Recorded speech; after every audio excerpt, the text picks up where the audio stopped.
Сәлем достар, сіздермен Айнамгүл. Бүгін біз осындай етті бәліш пісіретін боламыз. Дәмі өте дәмді, сочный болып келеді. Қамырының өзі де жұп-жұқа, қатпарлы, әрі жұмсақ болып жасалады. Менімен бірге жасаңыздар достар. Алдымен каналыма тіркеліп, лайк басып, комментарий қалдыруды ұмытпаңыздар.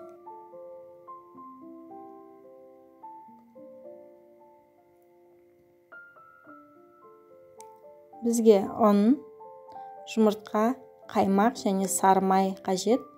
Алдымен тұзымызды сеуіп, сары майымызды саламыз. Сары майымызды ұнмен біріктіріп аламыз.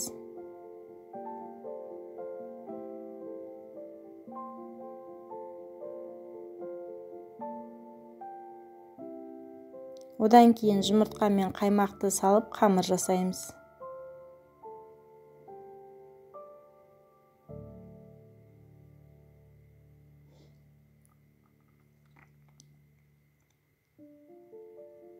Қамырымыз міне осындай жұмсақ болып шығады. Келесі салмасына тартылған етке пиязымызды саламыз.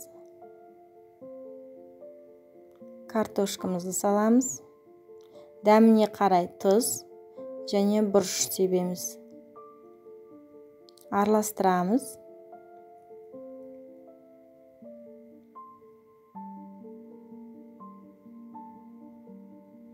Үлкен қасықпен 2 қасық сұйық май құямыз. Тағы да жақсылап тұрып араластырамыз.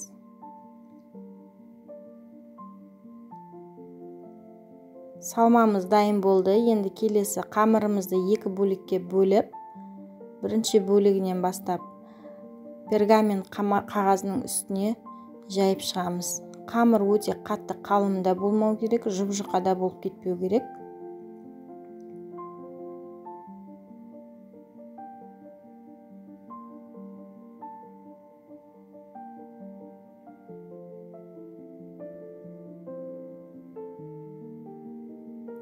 Форманың үстіне қоямыз оны.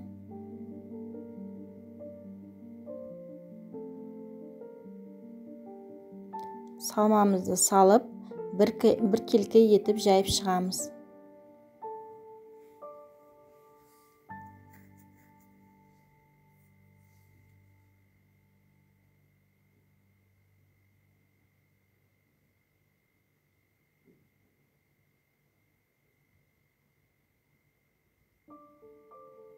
Келесі үстіне қамырымызды жаямыз.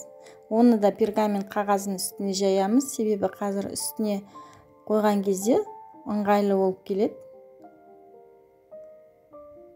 Міне осылай қоямыз. Сосын жан-жағын жақсылап тұрып бекітеміз.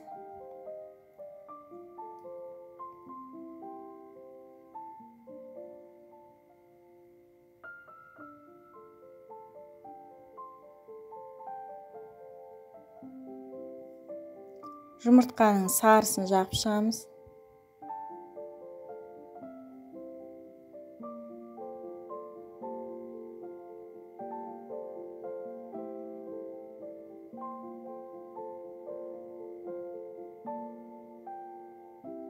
Пышақпен үстінен осылай тіліп жырықтар жасаймыз. Мен енді өзімше сәндеп жасағаным, қалауыңызша жасаңыздар достар. Және де үстіне күнжіт сеуіп шықтым. 180 градуста 50 минут пісіреміз. Достар, менің басқа да лагман деген видеом бар. Үстіне ссылкасын қалдырып кетемін, соны қарасаңыздар болады. Жасап көріңіздер достар, өте дәмді. Жасап жатсаңыздар ас болсын.